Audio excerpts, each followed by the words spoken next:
এখন হাসিনার পতন আপনারা করেন নাই, আমরা করেন না। হাসিনার পতন বাংলাদেশের জনগণ করছে, আপনারা গুপ্তভাবে এটার সাথে ছিলেন, বিএনপি প্রকাশ্যে ছিল, এটাই হলো বাস্তবতা। আওয়ামী লীগের মতো হবেন না। ৭১কে হাসিনা নিজের পকেটস্থ করতে গিয়ে আজকে তার বংশের বাদী জানানোর লোক নাই, বিএনপি করার সুযোগ নাই, কারণ বিএনপি একটা ইনক্লুসিভ পার্টি। আলাদা দরকার নাই তো। বিএনপি কে কেন গুপ্ত হইতে হবে আমাকে বুঝান। আওয়ামী লীগের ফ্যাসিবাদের আমলে বিএনপি কে কেন গুপ্ত হইতে হবে? আচ্ছা আমি বলি আপনাকে, সালাউদ্দিন সেদিন যেদিন গুম হলেন, উনি কোথা থেকে অর্ডার দিয়েছেন? গোপন জায়গা থেকে। গুপ্ত ব্যাপার যে আপনি গুপ্ত ব্যাপারটা তাহলে বুঝতেছেন না। গুপ্ত ব্যাপারটা হলো আপনার নিজের রাজনৈতিক পরিচয় লুকাইয়া ফাংশন করবেন। বিএনপি কে একদিনও নিজের রাজনৈতিক পরিচয় লুকাইয়া ফাংশন করতে? একটা ব্যক্তি লুকাইয়া ফাংশন করা, শুনেন আমি আপনি বুঝছি, তার মানে আপনি ফেস্টিভ্যাল আপনি ভুলে গেছেন না? আপনি ভুলে যেতে পারেন, আমি ভুলে যাই না। এটা এখন আমার ঘুম ভাঙলে মনে হয়। আমি আপনাকে একজন ছাত্রকে আব্রাহের মতো ব্যক্তিকে শিবির সন্দেহ মেরে ফেলা একটা কালচারের ডেভেলপ হয়েছিল বাংলাদেশে, এটা প্রতিবার আমরাই করছি। শুনেন, শিবির না, শিবির সন্দেহ তাকে মারছে, এটা কালচার ছিল আওয়ামী লীগের। এখানে বলছেন যে গোপন রাজনীতি করেছে, সেখানে যে ধরনের ফ্যাসিবাদী আচরণ আওয়ামী লীগ করেছে, এটা তাদের কে বলে দেন আপনার? এখানে আপনারা ফ্যাসিবাদী আচরণ আওয়ামী লীগ করছে, এটা তো নতুন কথা না, এটা সবাই জানে। ওই দুঃসাহসী সময়টা কেমন ছিল এটা একটু সামনে নিয়ে আসেন। দুঃসময় আমরা ফাইট করছি, আমরা জানি, আমাদের শেখানোর দরকার নাই। আমরা ফাইট করছি না, কে ফাইট?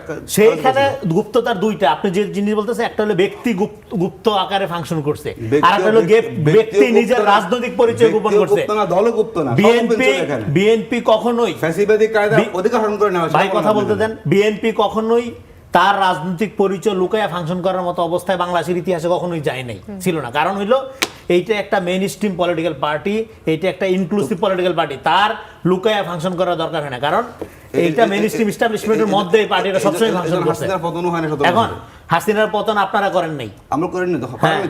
হাসিনার পতন বাংলাদেশের জনগণ করছে, আপনারা গুপ্তভাবে এটার সাথে ছিলেন, বিএনপি প্রকাশ্যে ছিল, এটাই হলো বাস্তবতা। আমাদের কন্ট্রিবিউশন আছে, বোঝা গেছে। আপনাদের একটা কন্ট্রিবিউশন আছে, তার যন্ত্রণায় ঠিক যাচ্ছে না, আর বাকিগুলো থাকলে কি হইতো? এই আওয়ামী লীগের মতো হবেন না। ৭১কে হাসিনা নিজের পকেটস্থ করতে গিয়ে আজকে তার বংশের বাদী জানানোর লোক নাই। ২৪ এটা একটা গণ অভ্যুত্থান, মানে বাংলাদেশের জনগণের অর্জন, এটা কোনো পার্টি অর্জন না।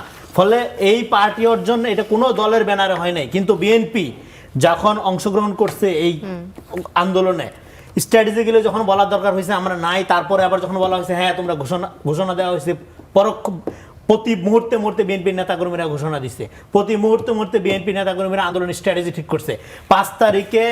৬ তারিখে ছিল এই ঘেরাও, ঢাকার ঘেরাও, সেটা যে ৫ তারিখে আনা হইলো সেটা মির্জা ফখরুল ইসলামের সাথে কথা বলে করা হয়েছে।